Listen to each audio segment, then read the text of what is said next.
ప్రభు అయినటువంటి యేసుక్రీస్తు నామానికి స్తోత్రాలు. అందరికీ ప్రైజ్ ద లార్డ్. విజ్ఞాపన వీరులు ఎవరు కదా? విజ్ఞాపన వీరులు ఎవరు అని చూసుకున్నట్లయితే ఆ వీరులు ప్రార్థన చేసేవారు. ఎవరికి ప్రార్థనలు ఆలకించు వారైనటువంటి దేవాది దేవుడికి ప్రార్థన చేయవారని ఎవరంటారు? విశ్వాస వీరులు, ప్రార్థనా వీరులు అంటారు. మరి ప్రార్థనా వీరులు ఎలా ప్రార్థించారు? ఒక్క విషయం చూసుకున్నట్లయితే ఇర్మియా గారు ఆతులైపోతున్న తన జనుల గురించి కన్నీటి ప్రార్థన చేశాడు. కానీ తన కొరకు చేసుకున్నట్లు లేదు. అక్కడ ఆతులైపోతున్న తన జనుల కొరకు ప్రార్థించారు. ఎవరు చేశారు ఈ ప్రార్థన? ఇర్మియా గారు చేశారు కదా. తన కన్నీళ్ళ ఊటగాను తన తలను జలమయంగాను మార్చుకున్నాడు. ఎవరు? ఇర్మియా గారు. మరి మనము ఒకసారి చూసుకున్నట్లయితే ప్రార్థనా వీరులు ఎలా ఉండాలి, ఎలా ఉంటున్నాం అంటే ఇక్కడ మనం చూసుకున్నట్లయితే ఈ పరిమితి అయిన అద్దులను విడిచిపెడతారు. ఏ పరిమితి? విజ్ఞాపన వీరులు పరిమితి అయిన అద్దులను విడిచిపెడతారు. దేవుడికి ప్రార్థన విజ్ఞాపనలు చేసేవారు కాబట్టి తమ కొరకు ప్రార్థించుట కంటే ఇతరుల కొరకు ఎక్కువగా ప్రార్థిస్తారు. ఎవరు?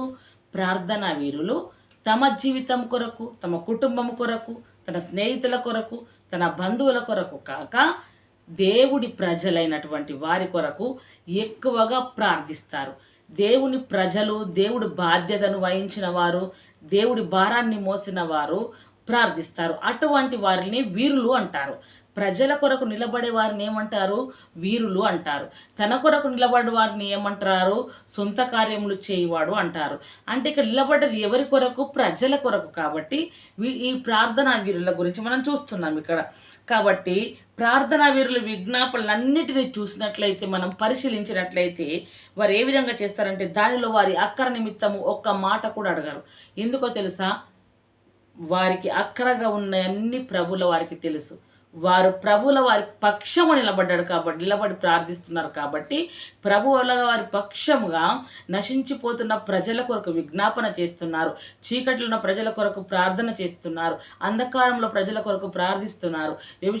వ్యభిచార కూపంలో పడిపోయిన వారికి ప్రార్థిస్తున్నారు. ఇంకా నువ్వు దుష్ట చీకటి చేత పీడింపబడుతున్న వారు ప్రార్థిస్తున్నారు.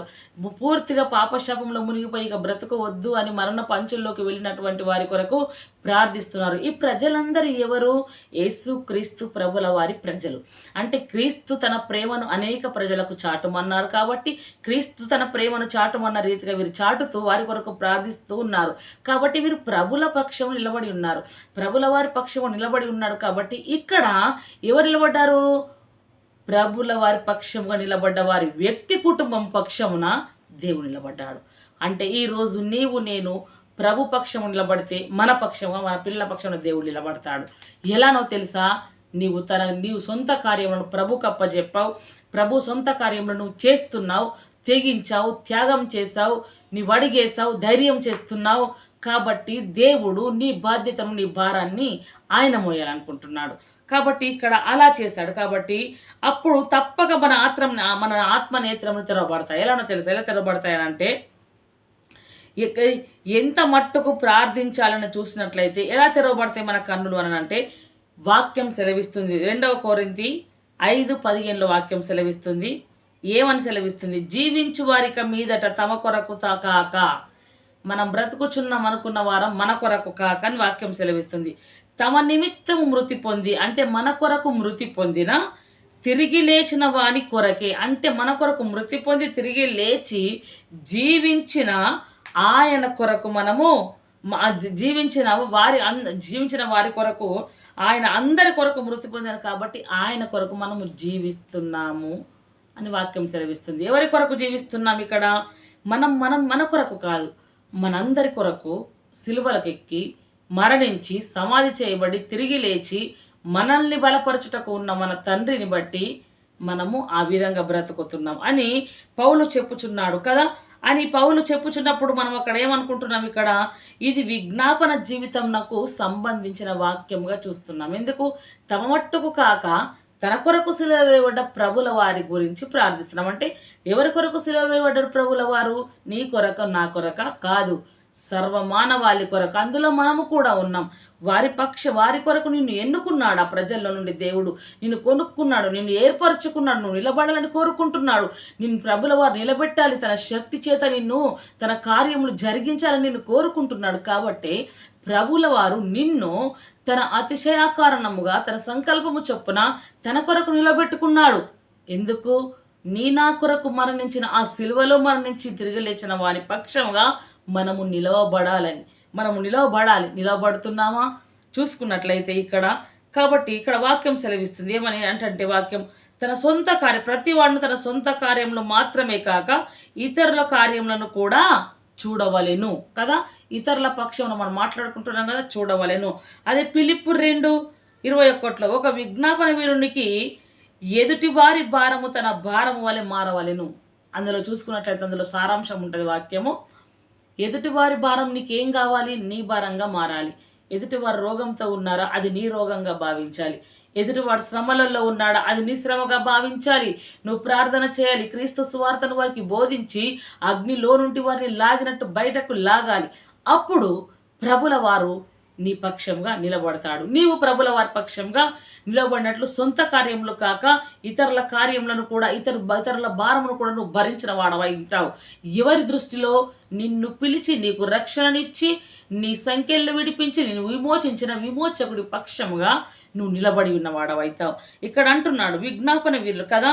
కాబట్టి ఇటువంటి గొప్ప అనుభవం మనలో కనబడుటకు మనము ఏమి కావాలి? ఇటువంటి గొప్ప అనుభవం మనలో కనబడాలని అంటే పరిమితి అద్దులను విడిచిపెట్టాలి. ఏ పరిమితి? ఇంతవరకే ప్రార్థిస్తాను, ప్రతిరోజు ఇంతవరకే ఉంటానని తొలగించుకొని విశాలమైన దృష్టితో చూడాలి. నీ సరిహద్దులు విశాలపరిచిన దేవుడు నీ ప్రార్థనా జీవితం కూడా విశాలపరచాలని కోరుకున్నాలి. నీ జీవితం అద్భుతంగా మలిచిన దేవుడు నీ ప్రార్థనా జీవితాన్ని కూడా అద్భుతంగా మలచాలని కోరుకున్నాలి. అప్పుడే ఇతరుల భారమును ప్రభు భారముగా నీ భారముగా నువ్వు ఎంచుకొని అప్పుడు నువ్వు ప్రార్థన వీరుడుగా నిలబడతావు. కాబట్టి ప్రార్థన వీరుడు చేయవలసినది ఏమిటి అని అంటే విశాల దృష్టితో ప్రజల భారము నీ భారంగా, ప్రభు కార్యము నీ కార్యముగా నువ్వు విశ్వాసంతో ప్రార్థనతో ముందుకు నిలబడి వారి పక్షంగా నువ్వు విజ్ఞాపన చేయాలన్నది ప్రభుల వారి కోరిక. ఆ కోరికలో నీవు ఉన్నావా? మరి నీవు నీ స్నేహితుల కొరకు, నీ బంధువుల కొరకు, నీ చుట్టూనున్న వారి కొరకు ప్రార్థిస్తున్నావా? నువ్వు ఇతరుల కొరకు ప్రార్థించలేకపోతున్నావా? అయితే నువ్వు విశ్వాస వీరుల జాబితాలో, ప్రార్థనా వీరుల జాబితాలో నువ్వు లేనట్టి. ఒకవేళ నీవు ప్రార్థనా వీరుల జాబితాలో ఉన్నట్లయితే నీవు నీ కార్యము కాక ప్రజల కార్యములను వారి భారమును మోస్తావు, ప్రజల కొరకు కార్యములు జరిగిస్తావు, ప్రజలను ప్రభుల దగ్గర నడిపిస్తావు. అప్పుడు నువ్వు ప్రార్థనా వీరుడుగా నువ్వు మార్చబడతావు, ఎంపిక చేయబడతావు. కాబట్టి ఇక్కడ మనం చూసుకున్నాలి, మన జీవితంలో పరీక్షించుకుందాం. నా కుటుంబం ఎంత మట్టుకు నీ కుటుంబం కొరకు, నీ స్నేహితుల కొరకు పరిమితి చొప్పున ప్రార్థిస్తున్నావేమో. పరిమితి ప్రార్థన ఆపివేసి విశాల దృష్టి కలిగి చూసి విశాలమైన ప్రార్థన చేయుటకు ఈ రోజు నుండి నిన్ను నీవు పురికొల్పుకో, నిన్ను నీవు దేవునికి అప్పచెప్పుకో. నీ జీవితం అంతా దేవుని కొరకు ఉంటానని త్యాగము చేయి. ఏదో కొద్ది కాలం నాది, నా కుటుంబం కొరకు నేనే బాగుండాలని అనుకుని ఆ జీవితం నీలో నుండి పరిమితి తొలగించుకొని విశాల దృష్టి కలిగి ప్రార్థించినట్లయితే ప్రార్థన వీరుల జాబితాలో నీవు ఈ రోజు నూతన యెరూషలేములోని ఆ ప్రేరుల గ్రంథములో, ఆ జీవ గ్రంథంలో నీ పేరును రాయించుకున్న వాడవైతావు. ఎలా ఉంది మరి మన ప్రార్థనా జీవితం? పరిశీలించుకుందాం. ప్రభుల భారం మోద్దాం, ఇతరుల భారం మోద్దాం, ఇతరుల కష్టం మన కష్టముగా అనుసరించి ప్రార్థిద్దాం. ఇటు మాటలు దేవుడు మన ఆత్మను దీవించి ఆశీర్వదింపజేయునుగాక. ఆమేన్. Praise the lord.